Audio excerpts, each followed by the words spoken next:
Bonjour à tous et bienvenue dans Smart Patrimoine. Smart Patrimoine, l'émission qui vous accompagne dans la gestion de vos finances personnelles, mais l'émission qui décrypte également avec vous les enjeux et les actualités du secteur de la gestion de patrimoine. Une émission que vous pouvez retrouver tous les jours sur Bismart, sur bismart.fr, sur les réseaux sociaux de Bismart. Et bien sûr, vous pouvez nous écouter en podcast sur toutes les plateformes de podcast. Et au sommaire de cette édition, nous commencerons tout d'abord avec l'écho des cryptos, le rendez-vous dédié aux crypto-monnaies, aux crypto-actifs de Smart Patrimoine. Et en l'occurrence, nous nous poserons la question ensemble de savoir quel portefeuille crypto créer pour un investisseur, un nouvel investisseur qui déciderait de s'intéresser aux crypto-monnaies, aux crypto-actifs aujourd'hui. Une question que nous poserons à Maxime Lartigou, directeur associé de Novalia Patrimoine. Ce sera la première partie de l'émission. Nous enchaînerons ensuite avec Enjeu Patrimoine, un enjeu patrimoine où nous regarderons la stratégie à mettre en place lorsqu'il s'agit d'investir sur les marchés financiers au travers de produits structurés. Quelle stratégie vis-à-vis des produits structurés d'ici la fin de l'année? C'est la question que nous poserons à Patrick Chotard, fondateur et CEO de l'Inceus Partner, mais aussi à Benjamin Magny, associé et directeur du développement de la financière d'Orion. Et puis enfin, nous finirons cette émission avec l'œil du CGP, bien sûr, où nous recevrons Bastien Baron, conseiller en gestion de patrimoine et fondateur de Justae Gestion Privée. Nous reviendrons avec lui sur l'essor du private equity, donc dans un cas d'investissement ou de placement de son épargne, mais surtout sur les risques à éviter. Ce sera la troisième partie de l'émission. On se retrouve tout de suite sur le plateau de Smart Patrimoine.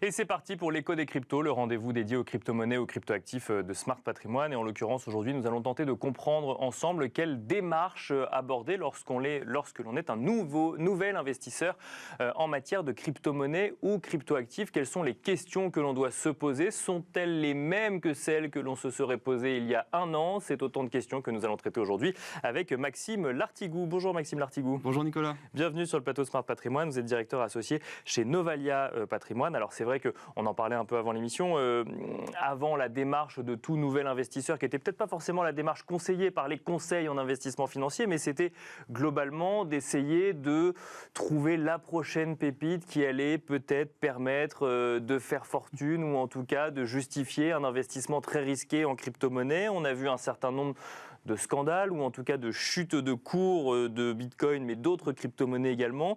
Aujourd'hui, on imagine que la démarche, quand on veut aller vers les crypto-monnaies, a un petit peu changé en tant qu'épargnant et puis peut-être aussi en tant que conseil en investissement financier qui déjà à l'époque appelait à la prudence tout en regardant la classe d'actifs de manière, en gardant la tête froide. Qu'est-ce qui a changé aujourd'hui et comment on construit un portefeuille aujourd'hui, Maxime Lartigou? Déjà, la première des choses, comme vous l'avez dit, c'est l'éducation. C'est extrêmement important. On n'investit pas dans une classe d'actifs qu'on ne comprend pas. On n'investit pas dans une classe d'actifs qu'on ne connaît pas, qu'on ne maîtrise pas. Donc il faut se familiariser évidemment avec les crypto-monnaies, bien sûr, mais également avec le sous-jacent technologique qui est la blockchain. Donc pour ce faire, il y a différentes choses pour se familiariser. Il y a des livres, des conférences, il y a des très bonnes conférences qui existent également. Il y a aussi Internet. Bien sûr, oui. Alors on trouve de tout. On trouve de tout sur Internet. Il y a du très bon et du très mauvais. Mais également, on peut appeler votre conseil financier, votre conseiller en gestion de patrimoine aussi. On est là pour ça, on est là pour vous accompagner dans cette démarche de construction de portefeuille, justement. Bien sûr. Mais alors, justement, est-ce que vous constatez, avant d'avoir, entre guillemets, votre avis ou votre conseil à vous, est-ce que vous constatez un changement de démarche, par exemple, sur des investisseurs ou des épargnants qui s'intéresseraient aujourd'hui aux crypto-monnaies et qui auraient une manière d'aborder le sujet différente que ceux que vous aviez pu croiser il y a 1 ou 2 ans? C'est sûr, c'est clair que là on est moins dans une démarche de trading, et d'ailleurs c'est tant mieux, ouais. À mon sens. On est plus dans une démarche d'investissement à long terme. C'est ce qu'est les crypto-monnaies aussi, c'est l'investissement à long terme.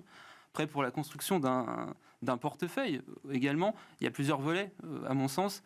D'abord, sur quelle crypto-monnaie on investit? Bien sûr. C'est une question essentielle. Et le deuxième volet, c'est quelle va être la stratégie de cet investissement-là. Donc pour le premier volet, il existe des milliers de crypto-monnaies. Il y en a à peu près 9000, je crois, référencées sur les différentes plateformes. Donc c'est énorme. Mais il y en a 2 qui se démarquent particulièrement. La première, c'est évidemment le Bitcoin. Bien sûr. Tout le monde connaît, c'est la première des crypto-monnaies. C'est la première blockchain également. Et la deuxième, c'est l'Ethereum. L'Ethereum, c'est quand même une technologie, la blockchain, qui est basée sur pratiquement 20% des crypto-monnaies. Donc c'est énorme. Et petit rappel peut-être en chiffres également, le Bitcoin, c'est 550 milliards d'euros de capitalisation. D'accord. C'est à peu près, pour se rendre compte, un tiers de la capitalisation d'Alphabet de Google. Ouais. Donc c'est gros, mais à la fois c'est aussi petit. Et ça représente, le Bitcoin lui seul, représente 50% de la capitalisation totale des crypto-monnaies.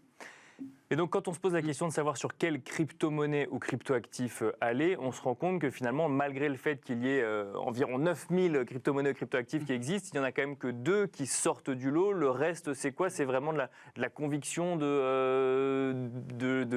d'experts technologiques sur un sujet ou au contraire de la spéculation? Comment est-ce qu'on regarde le panier au global? Alors, il y a un peu de tout, parce que effectivement, Bitcoin, Ethereum, ça représente 70% du marché. D'accord. C'est énorme. Le reste, c'est 30%.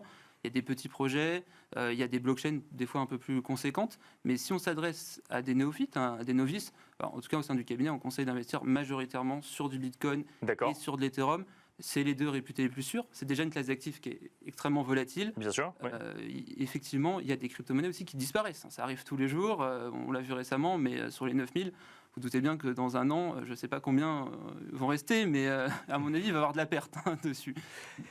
Est-ce qu'on a des questionnements, enfin en tout cas c'est un questionnement qu'on peut avoir d'ailleurs dans l'émission, sur le timing, c'est-à-dire qu'on a vu beaucoup de convaincus des crypto-monnaies avoir ce discours effectivement de conviction, le Bitcoin va continuer à monter puisque la technologie va se répandre ou autre, puis on avait vu des scandales, alors des scandales effectivement qui sont des affaires de fraude, qui ont eu un impact sur le cours du Bitcoin, peut-être un peu plus de prudence aujourd'hui, est-ce qu'il faut rester prudent dans un contexte où même maintenant le cadre réglementaire est encore en train d'évoluer et plutôt dans le mauvais sens pour un certain nombre d'acteurs en crypto, ou au contraire, est-ce qu'il faut se dire que c'est source d'opportunité à un moment de marché comme celui-là? Alors déjà, évidemment, les performances passées ne préjugent pas des performances. Bien sûr, c'est évident, c'est évident. Mais ça n'empêche pas quand même de regarder ce qui s'est passé durant, depuis 2012 à peu près, vraiment l'essor des crypto-monnaies jusqu'à maintenant, pour essayer de prédire un futur. Bien sûr, qui reste hypothétique, mais en tout cas une conviction plutôt. Exactement, dans un cadre réglementaire maintenant beaucoup plus conséquent. Mais ce qu'on remarque, c'est qu'il y a des périodes d'accélération haussière du Bitcoin. Ça a toujours existé, ce qu'on appelle les fameux, vous savez, les bull runs, bien sûr, taureaux en anglais, et des phases de respiration, des phases de baisse parfois violentes aussi, qu'on appelle les bear markets, ou en référence à l'ours en anglais, ou les hivers crypto. On est en ce moment dans un hiver crypto. Évidemment, dans une stratégie long terme, on est toujours sur le long terme, sur une stratégie long terme, il faudrait, vous avez un capital, vous le fractionnez. C'est-à-dire que vous rentrez en plusieurs fois sur les marchés, on peut même pousser à faire du DCA, la fameuse méthode qu'on connaît sur d'autres classes d'actifs d'ailleurs. La même somme à intervalles réguliers, quel que soit le cours finalement ou l'évolution du cours, comme ça on est sûr de profiter, de lisser effectivement son investissement. Exactement, et ça peut être intéressant pour une optique toujours long terme. Après, il faut mêler ça aussi avec une allocation globale. Évidemment, on ne met pas tous ses œufs dans le même panier, surtout quand on parle de crypto-monnaie, qui est un actif extrêmement risqué, extrêmement volatile, on le répète. Quand on a notre pyramide du patrimoine, vous la connaissez, je pense maintenant. Bien sûr, oui. C'est un actif qu'on met tout en haut de la pyramide. Alors, après le reste, du coup. Après le reste, mais pas forcément. Alors, on n'est plus forcément dans un placement exotique. D'accord, mais on le met vraiment tout en haut dans la catégorie d'actifs volatiles et risqués. Mais quand même, c'est intéressant parce que souvent, cette classe d'actifs est décorrélée des autres classes traditionnelles telles que l'immobilier, les actions, les obligations par exemple. Et ça peut apporter un surplus de performance. Cette décorrélation, on la constate réellement parce qu'effectivement, on voyait certains analystes nous dire regardez le cours du Nasdaq, regardez le cours du Bitcoin. Quand même, de temps en temps, on constate que ça réagit au même phénomène. On constate la décorrélation réellement ? Alors, historiquement, oui.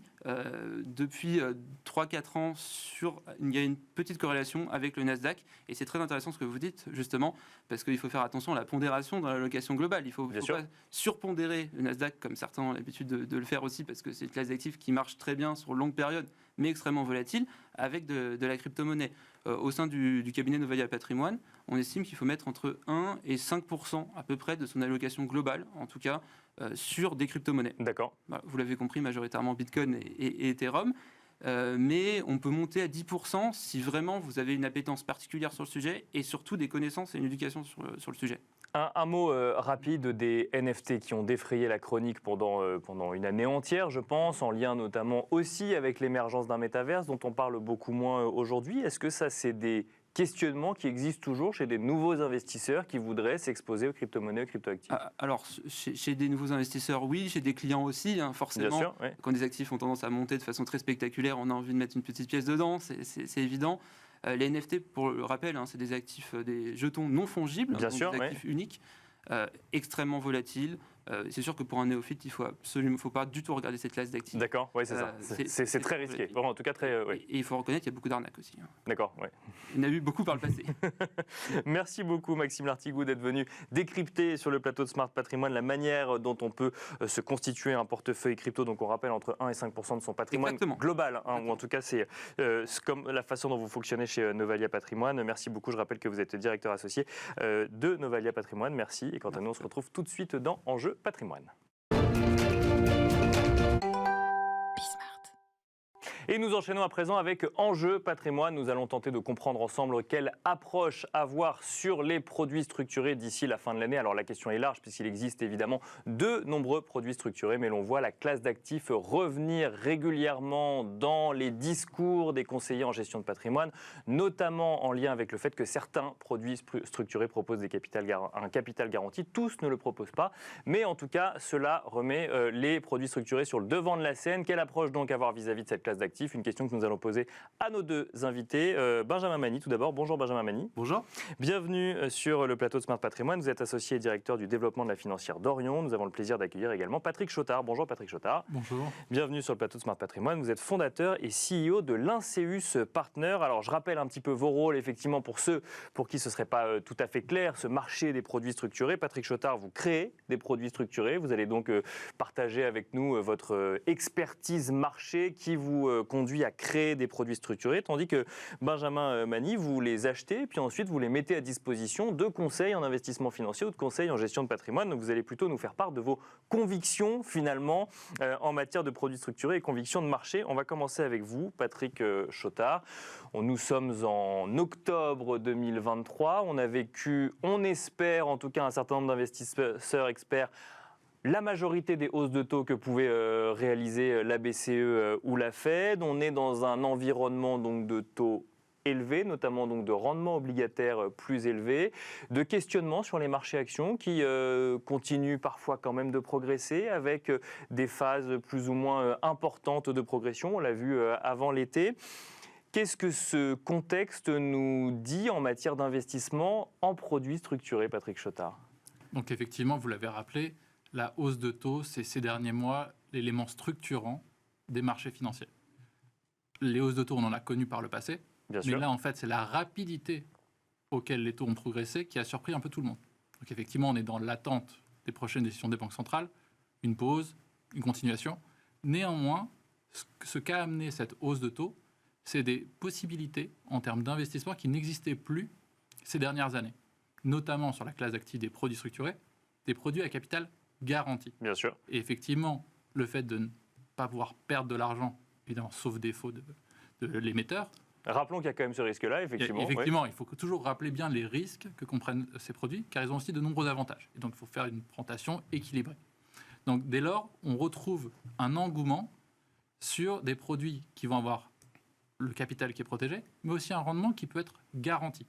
Et donc, qui apporte une tranquillité à l'investisseur par rapport aux aléas qu'il pourrait avoir sur d'autres classes d'actifs. Et c'est cette possibilité d'avoir aujourd'hui un capital garanti sur certains produits structurés qui les remet sur le devant de la scène. C'est en tout cas le fruit de ce contexte de taux hauts qu'on a actuellement. On va dire ou en tout cas de hausse des taux, parce que de taux hauts, ça dépend un petit peu après des convictions de chacun, mais de hausse des taux. On va dire qu'on est passé, la classe d'actifs des produits structurés, il faut savoir qu'elle est protéiforme. On a des produits à capitaux protégés, des produits à capitaux garantis.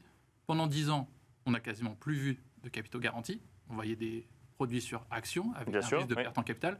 Et aujourd'hui, on voit moins ce type de produits et de plus en plus des produits à capitaux garantis, rendement garanti, qui assurent à l'investisseur un rendement connu à l'avance. Alors justement, Benjamin Mani, alors moi je parle d'un point de vue journalistique. Effectivement, on les voit beaucoup revenir sur le devant de la scène, ces produits structurés, en lien avec le fait qu'on a des produits à capital garanti qui n'existaient pas avant, qui étaient plus difficiles d'avoir, qui aujourd'hui existent et donc qui intéressent de plus en plus de monde. Rappelons qu'il y a un risque émetteur. Est-ce que quand on fait une sélection de produits structurés, quand on propose des produits structurés à des conseils en investissement financier, on ne va chercher plus que ça? Ou au contraire, on accepte qu'il existe autre chose dans le monde des produits structurés? Alors non, pas du tout. On ne va pas chercher que ça.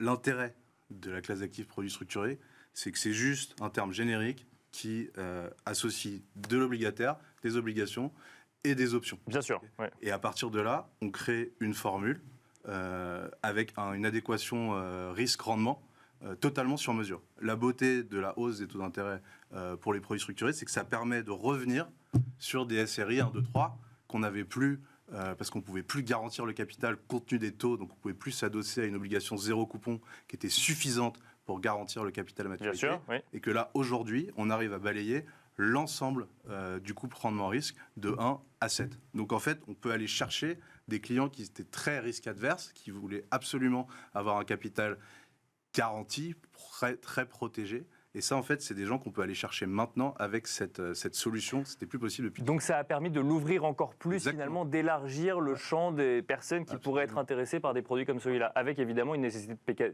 de pédagogie, puisque produits structurés laissent entendre que c'est un petit peu plus compliqué qu'un achat d'actions directes. C'est plus compliqué en fait parce que c'est un scénario, mais c'est aussi quelque chose qui est très efficient à la fois pour le client et pour le distributeur, parce qu'à partir du moment où c'est un contrat où on sait ce qui se passe du début à la fin en fonction de scénarios connus, anticipés. Bien sûr. En fait, il n'y a pas de surprise sur les réactions et l'évolution du produit structuré. Ce qui permet en fait à la fin du scénario d'avoir une évidence d'acte de gestion pour le CGP, de cristallisation des gains pour le client final, alors que quand vous investissez en direct sur le marché action ou sur le marché obligataire, quel est le bon moment pour écrêter ses plus-values? Est-ce que je rajoute? Est-ce que j'enlève un peu? Est-ce que je prends? Non. Le produit structuré, vous rentrez dans un scénario, le scénario est réalisé, vous récupérez votre plus-value et vous faites autre chose et vous restez actif dans le train de l'économie. Patrick Chotard, je reprends les mots de Benjamin Mani, quand on rentre dans un produit structuré, on rentre dans un scénario. Quels sont les scénarios que vous regardez à l'heure actuelle sur ce mois d'octobre, peut-être jusqu'à la fin de l'année? Je ne sais pas sur combien de temps s'étendent vos scénarios, mais quand on crée des produits structurés aujourd'hui, quels sont les signaux forts et les signaux faibles qu'on regarde? Donc en fait, effectivement, comme le disait Benjamin, quand on rentre dans un produit structuré, en fait, on passe un contrat avec un émetteur de produits. Bien sûr. En disant, voilà, moi j'investis mon argent, et en contrepartie, vous me dites clairement à quel moment je vais gagner, à quel moment je ne vais rien gagner, et à quel moment je vais perdre. Donc au moins, ça permet d'apporter de la clarté. Et c'est pour ça que les produits structurés, parfois, souffrent un peu de leur nom structuré. C'est ça, alors bien sûr. Ouais. En fait, c'est beaucoup plus simple à lire que le marché action. Le marché action, on ne sait pas où ça va aller, quels que soient les marchés d'ailleurs. Et quand on dit à quel moment, on parle bien de paliers qui sont en lien avec la variation du sous-jacent du produit structuré. Tout à fait. C'est en fonction de l'évolution du sous-jacent qu'on va déterminer les différents scénarios possibles. Donc aujourd'hui, pour répondre à votre question, ce qu'on fait, c'est simple, c'est qu'on se dit les taux sont montés, donc on va en profiter. Donc on va aller sur des produits avec taux garantis qui peuvent rapporter aujourd'hui entre 4 et 7%. Globalement, bien sûr, en fonction du niveau de risque qu'on est prêt à prendre, c'est quelque chose qu'on peut avoir sur des sous-jacents, on va dire, obligataires. Donc ça veut dire que quand on parle de 4%, on a des produits à capitaux garantis ou presque? À capital garanti ou presque? Capitaux garantis qui rapportent 4% et qui peuvent aller jusqu'à 7% si on prolonge la maturité. Imaginons quelqu'un qui se dit aujourd'hui, je pense que les taux sont à leur apogée, j'ai envie de cristalliser ces taux-là. Bien sûr. Pourquoi pas s'engager sur les 12 prochaines années en disant j'aimerais avoir un taux qui est haut, si je pense, comme certains le disent, que les taux vont descendre. Après, il y en a d'autres qui pensent exactement le contraire et qui pourraient avoir des vues différentes. Mais effectivement, la flexibilité apportée par la classe d'actifs, c'est ce qu'elle permet de faire aujourd'hui. Ça, c'est sur le marché obligataire. Bien sûr. Sur les marchés actions, on voit une certaine fébrilité. C'est-à-dire qu'après l'euphorie qu'on a eue ces derniers mois, là, on voit un peu plus de fébrilité. Donc un retour de volatilité dans les derniers jours, un contexte macroéconomique qui est quand même plein d'incertitudes, genre au niveau... Bien sûr, oui, si on sort du simple champ de l'économie et de la finance, complètement, oui, bien sûr. C'est ça. Donc aujourd'hui, les investisseurs, ils vont vouloir se dire, voilà, je ne vais pas réfléchir si est-ce que le marché va monter, est-ce que le marché va descendre. Ils vont plutôt réfléchir par quel est le scénario que je ne vois pas arriver. Avec un degré de certitude, voilà, si je pense que est-ce que le marché action va baisser de 80%, peut-être que l'investisseur ou le CGP se dit c'est un scénario que je n'envisage pas. Et on va essayer après d'optimiser le couple rendement-risque avec ce scénario qui n'arrivera pas. Et donc là, on peut sortir des produits sur action ou sur indice qui vont rapporter un rendement peut-être entre 5 et 10%. Benjamin Mani, alors Patrick Chotard a en partie répondu à la question, mais comment on utilise un produit comme celui-là dans le contexte actuel en lien avec les questionnements des épargnants quand ils se trouvent dans le bureau d'un conseiller en gestion de patrimoine? Oui, nous, c'est pas. Alors, les capitaux garantis, c'est pas du tout la majorité de nos allocations. Nous, on fait 325 millions de structurés par an. D'accord. C'est pas du tout une grande majorité de capitaux garantis. Nous, pourquoi d'ailleurs? Parce que c'est peut-être des épargnants qui ont moins besoin de pédagogie parce qu'ils s'y connaissent un peu plus. Alors déjà, nous, on accompagne énormément les conseillers dans la pédagogie vis-à-vis de ces produits. Et nous, les produits structurés, c'est à peu près 30% d'une alloc cible sur un client final. Et après, c'est vraiment une palette qui permet d'être investi et d'être dans le train de l'économie pour pas se faire attraper par l'inflation. Et c'est vraiment ça qu'on essaie de transmettre. C'est-à-dire qu'il y a pas, c'est très difficile de timer le marché, c'est le moment des actions, c'est le moment des obligations, là il y a un bon coup à faire, etc. Effectivement, on va tirer profit, les taux montent, on a des capitaux garantis, la vol monte, on peut faire des barrières plus basses, etc. etc. Donc ça c'est un peu notre le moteur interne, mais il faut pas oublier l'état d'esprit général dans la gestion de patrimoine qui est que pour pas se faire ronger par l'inflation, dans une optique de préservation de son patrimoine, de transmission de son patrimoine à ses descendants, il faut être investi, il faut être dans le train de l'économie. Et qu'il ne faut pas timer le marché, parce que ça, c'est le meilleur moyen de perdre, parce que c'est une chance sur deux, une pièce en l'air. Donc, on change l'approche vis-à-vis du marché, et le fait de passer par des produits structurés change l'approche, c'est ça? Non, en fait, on doit être investi, et investir un peu tout le temps. D'accord. Pour éviter les gros sauts de volatilité. Et après, on doit être investi. La beauté des produits structurés, c'est qu'on peut être investi avec un couple rendement-risque sur mesure qui satisfasse tout le monde. Alors, si je reprends votre exemple de 30%, par exemple, donc, et objectif cible, effectivement, dans un patrimoine global, c'est quoi? C'est un produit structuré, 5 produits structurés, une diversification de produits structurés, avec plusieurs scénarios, du coup, bien sûr, parce que vous allez avoir des produits capitaux garantis, donc des gens qui n'ont pas beaucoup de temps devant eux, qui ont absolument besoin de sortir à une échéance fixe et de garder ce capital. Voilà, vous n'allez pas proposer le même produit structuré à quelqu'un d'âgé, retraité, qui a besoin de son capital pour vivre, qu'un jeune actif d'une trentaine d'années qui a la vie devant lui et qui, lui, a besoin vraiment de se consolider son patrimoine au fur et à mesure et d'être systématiquement investi, parce qu'on sait que voilà, l'inflation, l'érosion de la monnaie depuis qu'on frappe monnaie, c'est colossal. Mais le contrat du produit structuré, le scénario, il est pris à un instant T. Ça veut dire qu'après, ce jeune ou cette jeune trentenaire va reprendre d'autres produits structurés, faire évoluer son produit structuré? Oui, en moyenne, les produits structurés. Alors, pour les capitaux garantis, vous avez des échéances fixes qui sont autour de 5 à 7 ans, nous, en ce moment. Et vous avez des rappels possibles, mais qui sont au gré de l'émetteur, donc ce n'est pas forcément adéquat. En revanche, sur les produits actions, la statistique, c'est que ça dure 18-24 mois. Donc, c'est des produits qui sont très rapides, en fait. Bien sûr. Donc, ça nécessite une gestion quand même assez régulière avec un conseil en gestion de patrimoine ou autre de cette poche produits structurés quand on veut gérer son patrimoine correctement. C'est clairement une valeur ajoutée d'un produit structuré. C'est très difficile pour le commun des mortels d'y aller tout seul. Et c'est vraiment l'essence même de l'intérêt d'avoir un médecin du patrimoine qui est le CGP et qui permet d'être aux côtés d'une famille de toutes les générations, quel que soit le cas de figure et l'endroit où est la famille dans son évolution. Merci beaucoup, messieurs, d'être venus sur le plateau de Smart Patrimoine. Merci Benjamin Magny, associé directeur du développement de la financière d'Orion. Merci Patrick Chotard, fondateur et CEO de l'Inceus Partners. Merci à vous de nous avoir suivis. On se retrouve tout de suite dans l'œil du CGP. Et nous enchaînons avec la dernière partie de l'émission, l'œil du CGP. Nous avons le plaisir de retrouver en plateau Bastien Baron, conseiller en gestion de patrimoine et fondateur de Justae Gestion Privée. Bonjour Bastien Baron. Bonjour Nicolas. Bienvenue sur le plateau. Dans votre viseur, dans l'œil du CGP, cette semaine, le private equity, une classe d'actifs en plein essor, conseillée à beaucoup d'épargnants, recommandée par beaucoup de professionnels de l'investissement, en lien notamment avec les performances affichées par la classe d'actifs sur les dernières années. Mais on va revenir avec vous aujourd'hui sur les risques, puisque qui dit rendement dit risque à un moment, il faut peut-être s'en rappeler aussi. Exactement, donc c'est vrai que c'est une classe d'actifs en plein essor. On voulait faire un petit pendant avec la partie cotée. C'est vrai que chez Justae, ce que l'on fait, c'est qu'on crée des allocations aussi sur la partie non cotée. Dans la partie cotée, on a un petit peu l'habitude, souvent c'est sur un contrat d'assurance vie, vous allez retrouver une partie de fonds en euros, monétaires, obligataires, potentiellement aussi des produits structurés, fonds alternatifs, une partie d'actions, bien sûr, avec souvent des sous-segments en fonction de la zone géographique, sectorielle, etc. Sur la partie non cotée, on peut faire à peu près la même chose, c'est-à-dire qu'on va retrouver aussi des investissements sur tout ce qui va être infrastructure non cotée, immobilier, on va retrouver aussi la partie dette privée, et enfin la partie private equity, dont on va pouvoir parler un peu plus, bien sûr, plus longuement, et même chose avec différents sous-segments qui vont être en fonction de la zone géographique, du secteur, dans la santé, la tech, etc. en fonction de quand est-ce qu'on rentre dans le capital de l'entreprise, c'est-à-dire peut-être en venture, c'est-à-dire au tout début, peut-être en growth un peu plus tard, etc. Et là, on pourrait se dire finalement le job est le même, c'est la sélection de fonds. En fait, complètement, pour le bien conseil. sûr. Oui. Et donc il y a des choses qui se ressemblent, c'est-à-dire entre le côté et le non-côté.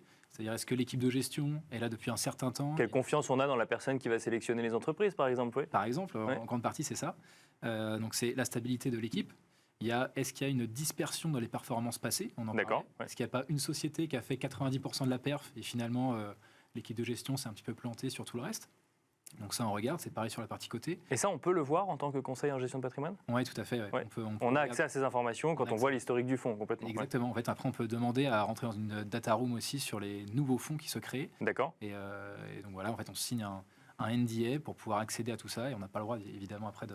Avec une différence quand même avec les marchés cotés, c'est que les marchés cotés affichent une valorisation en continu des actifs, ce qui n'est pas forcément le cas quand on investit dans des entreprises non cotées, justement. Donc comment est-ce qu'on détermine l'évolution de valorisation de l'actif dans lequel le fonds a investi? Très bonne question. En fait, il y a deux choses.